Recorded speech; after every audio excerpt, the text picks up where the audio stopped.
ఈరోజు ఎమ్మెల్సీ ఎలక్షన్స్లో తెలుగుదేశం పార్టీ స్వచ్ఛందంగా ఈరోజు పోటీని విరమించుకోవడం అనేది నిజంగా చెప్పాలంటే ఒక విలువలకి అంటే రాజకీయాల్లో విలువలకి ఇవ్వటంలో ఒక మైలురాయి వంటిదని చెప్పి మనందరం కూడా అనుకోవాలి.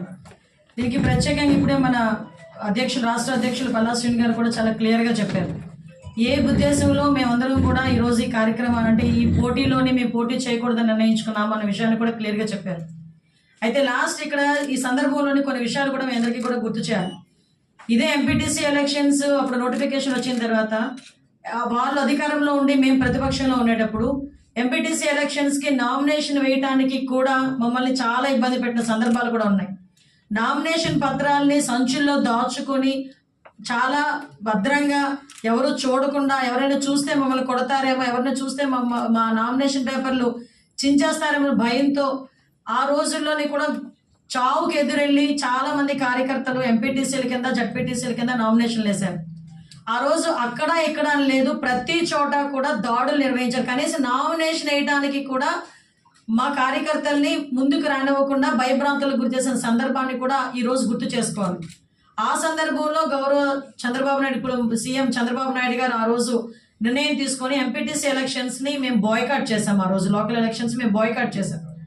ఆ రోజు బాయ్కాట్ చేసిన తర్వాత మళ్ళా తిరిగి ఈ రోజు ఆ ఎమ్మెల్సీ ఎలక్షన్స్లో ఈ స్థానిక సంస్థల ఎమ్మెల్సీ ఎలక్షన్స్లో పోటీ చేయడం అనేది నైతికత కాదు, అది విలువలకు విరుద్ధంగా ఉంటుంది అని ఒకే ఒక ఉద్దేశంతో ఈరోజు గౌరవ చంద్రబాబు నాయుడు గారు ఈ నిర్ణయం తీసుకున్నారు. చాలా మంది బయటకు వచ్చి ఈరోజు ఏదేదో మాట్లాడుతున్నారు అనమాట. అంటే వీళ్ళకి ఏంటంటే వాపుకి బలుపుకి తేడా లేని వాళ్ళందరూ కూడా వైఎస్ఆర్సీపీ పార్టీలోనే ఉండటం కూడా మన దౌర్భాగ్యం. వాళ్ళ పరిస్థితి ఎలా ఉందంటే ఈరోజు మేము ఏదో భయపడిపోయాము, అలా భయపడిపోయాము, ఇలా భయపడిపోయాము అంటున్నారు. ఒక్కసారి చరిత్రను గుర్తు తెచ్చుకోండి. ఎన్నో సంవత్సరాలు కాదు, జస్ట్ ఒక్క సంవత్సరం, 2 నెలలు ముందుకెళ్ళండి, దానికి ఒక సంవత్సరం ముందుకెళ్ళండి. మీరందరూ కూడా మాకు ప్రతిపక్ష హోదా కూడా తీయించేస్తాము, అటు నుంచి 3 వస్తే ఇటు నుంచి 3 వస్తాయి అని చెప్పేసి ప్రగల్భాలు పలికినప్పుడు 21 సీట్లని కూడా అందరూ కూడా గెలిచిన 23 సీట్లలో కూడా 4 మీరు లాక్కున్న తర్వాత కూడా మేము ఆ రోజు ధైర్యంగా నిలబడి ఎమ్మెల్సీ ఎలక్షన్స్లో 3 ఎమ్మెల్సీలను గెలుపొందిన పరిస్థితి కూడా మీకు గుర్తు చేయాలి. ఆ రోజు గెలుపొందినప్పుడు కూడా మేము ఉన్నది ప్రతిపక్ష హోదాలో ఉండి కూడా 3 ఎమ్మెల్సీ ఎలక్షన్లు గెలిపించుకున్నాం. అలాంటిది ఈరోజు 164 మ్యాండేట్ ఇచ్చి 2 నెలలు అయింది. ఇంకా 2 నెలల ముందే మేము గవర్నమెంట్ ఫామ్ చేసాం. ఈ రోజు నిజంగా క్యాంపు పెట్టాలి, క్యాంపు పెట్టుకోవాలనుకుంటే మీ క్యాంపులు మేము బదలగొట్టలేమా? మేము క్యాంపులు పెట్టలేమా? మీకు తెలియదేమో, ఈ రోజుకి కూడా చాలా మంది ఎంపీటీసీలు ఎలక్షన్ అనేసరికి వైఎస్ఆర్సీపీ ఎంపీటీసీలు చాలా మంది మాకు టచ్లోకి వచ్చారు. కానీ ఈరోజు గెలాలనుకుని మేము నిర్ణయించుకుంటే కనుక చాలా ఈజీగా మంచి మెజార్టీతో గెలిచే పరిస్థితి మాకుంది. కానీ ఈరోజు విలువలతో కూడా రాజకీయాలు చేయాలని విలువలు కలిగిన నాయకుడు, విలువలు కలిగిన పార్టీలు అందరం కలిసి ఈరోజు నిర్ణయం తీసుకున్నాం ఈరోజు. కాబట్టి దయచేసి ఏం చెప్తున్నాం అంటే ఈరోజు ఇదేదో మేము ఇది బ్యాక్ స్టెప్ కాదు, ఆగామంతే. ఎందుకంటే విలువలకి గౌరవం ఇచ్చి, రాజకీయ విలువలకి గౌరవం ఇచ్చి ఆగిన పరిస్థితి ఇదంతా ప్రతి ఒక్కరు కూడా అర్థం చేసుకోవాలి. ఇంకొక విషయం ఏంటంటే ఇందాకే మన అధ్యక్షులు చెప్పారు, అసలు ఎమ్మెల్సీలే వద్దు, మండలిని రద్దు చేస్తామని చెప్పి ఆ రోజు ప్రకటించిన సంగతి కూడా ఈరోజు మీ అందరికీ కూడా గుర్తు చేయాలి. మరి ఎమ్మెల్సీలే వద్దు, ఎమ్మెల్సీలను రద్దు చేయాలి, మండలిని రద్దు చేయాలని చెప్పిన పెద్ద మనిషి ఈరోజు ఎమ్మెల్సీ ఎలక్షన్కి ఎలాగ ఏ మొహం పెట్టుకొని నామినేషన్ వేయించారో మాకైతే అర్థం కాలే. ఆ రోజైతే మండలి వద్దు, ఆ రోజు మండలి ఎందుకు వద్దు? ఆ రోజు మండలిలోని మా తాలూకా టీడీపీ తాలూకా బలం ఎక్కువగా ఉంది కాబట్టి ఆ రోజు మండలి వద్దు, ఈ రోజు మండలి కావాలి. ఎందుకంటే ఈ రోజు అసెంబ్లీలో వాళ్ళకి బలం లేదు కాబట్టి ఎటువంటి పరిస్థితుల్లోనైనా మండలిలో కూర్చోబెట్టి ఇబ్బంది పెడదామని ఉద్దేశం. కానీ ఒకటి, వాళ్ళు ఎన్ని ఇబ్బందులు పెట్టినా కూడా మేము బిల్లులు ఎలా పాస్ చేసుకోవాలో, ప్రజలకు ఎలా మంచి చేయాలో మా అందరికీ కూడా తెలుసు. కాబట్టి ఇలాంటి ప్రయత్నాలు మానాలి. ఇంకొకటి కూడా దయచేసి కోరుకుంటున్నా, సందర్భం కాకపోయినా చెప్పాలి. ఎందుకంటే ఎమ్మెల్సీలు అనేసరికి పెద్దల సభ, గౌరవ సభ. అలాంటి పెద్దల సభకి పెద్ద మనసు ఉన్న వాళ్ళు, అదేవిధంగా కొంచెం వ్యక్తిత్వం ఉన్న వాళ్ళని పంపించాలి. ఒకటి డ్రైవర్ని చంపినోడు ఒకడు ఎమ్మెల్సీ అనంతబాబు అని నిన్న మొన్న ఎపిసోడ్లు చూస్తున్నాం. ఇంకో ఎమ్మెల్సీ పరిస్థితి, శ్రీకాకుళం ఎమ్మెల్సీ పరిస్థితి. అంటే ఇలాంటి వాళ్ళందరినీ కూడా ఆ సభలకి పంపించి, పెద్దల సభకు పంపించి పెద్దల సభ తాలూకా గౌరవాన్ని కూడా కించపరిచే విధంగా చేస్తున్న జగన్మోహన్ రెడ్డికి ఒకసారి ఆలోచించుకోవాల్సిందిగా ఒకసారి మేమందరం కూడా కోరుకుంటున్నాం. ఈ కూటమి ప్రభుత్వం విఫలమైంది, కావాలనే భద్రత లేకుండా చేస్తుంది అని అంటున్నారు. ఏమంటారు మీరు? ఇక్కడండి ఒక విషయం చెప్పాలండి, ప్రజలు కూడా తెలియాలి. నేను ఎందుకు ఈ మాట చెప్తున్నానంటే 986 మంది జగన్మోహన్ రెడ్డికి సీఎంగా ఉండేటప్పుడు అతనికి భద్రత కల్పించారు. దానికి ఒక స్పెషల్ ఫోర్స్ని ఏర్పాటు చేసుకొని ఆయన 986 మందిని ఆయనకి రిక్రూట్ చేసుకున్నారు. 986 మందికి నెలకయ్యే ఖర్చు దగ్గర దగ్గర 5.787 కోట్లు, అంటే 6 కోట్లు దగ్గర దగ్గర. అంటే 986 మంది అతను కనుక కాపలా కాస్తే నెలకి అయ్యే ఖర్చు 6 కోట్లు. అయినా కూడా ఆ రోజు స్పెషల్ ఫోర్స్ పెట్టుకుని ఆయన చేసుకున్నాడు. అప్పుడు ఆయన సీఎంగా ఉన్నాడు. ఆయన స్పెషల్ సెక్యూరిటీ ఫోర్స్ ఏర్పాటు చేసుకున్నాడు. అక్కడ ఇంత డబ్బులు ఖర్చు పెట్టి 5 సంవత్సరాలు ఎన్ని కోట్లు అయింది మీరే లెక్క పెట్టుకోండి. నెలకి 6 కోట్లు. దాన్ని బట్టి మీరు అర్థం చేసుకుని ఎన్ని వందల కోట్లు అయిందో మీరే అర్థం చేసుకోవాలి. ఈ రోజు జగన్మోహన్ రెడ్డి ఒక మాజీ సీఎం మాత్రమే. అతనికి ప్రతిపక్ష హోదా లేదు, ప్రతిపక్ష నాయకుడు కాదు. ఆయన కేవలం పులివెందల ఎమ్మెల్యే. అదేవిధంగా ఆయన ఏమి మంత్రి కూడా కాదు.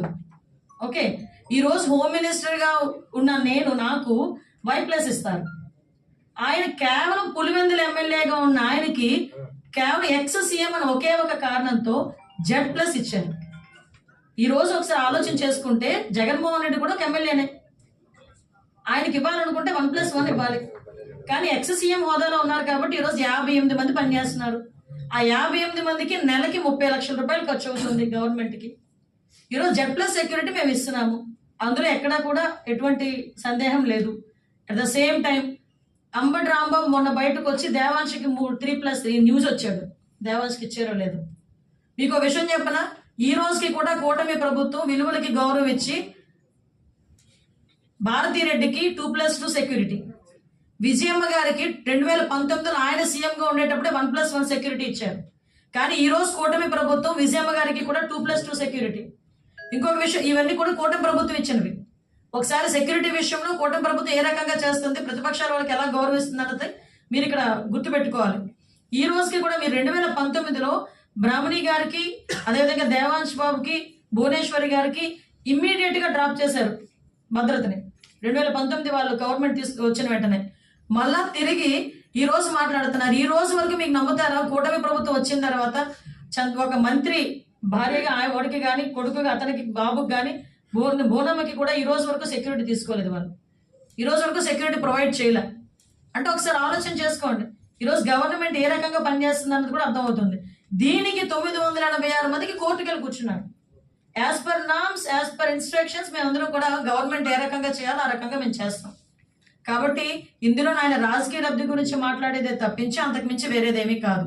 986 మందిని పెట్టుకొని ప్రజలను భయభ్రాంతులు చేశాడు తప్పించి ఆయన మీద ఏ కక్ష ఉందో, మరి ఆయన మీద ఎవరికి ఏ కక్ష ఉందో అయితే నాకైతే అర్థం కావట్లేదు. కోడికత్తి కేసు గులకరాయి మెన్షన్ చేశారు కదా కోర్టులో.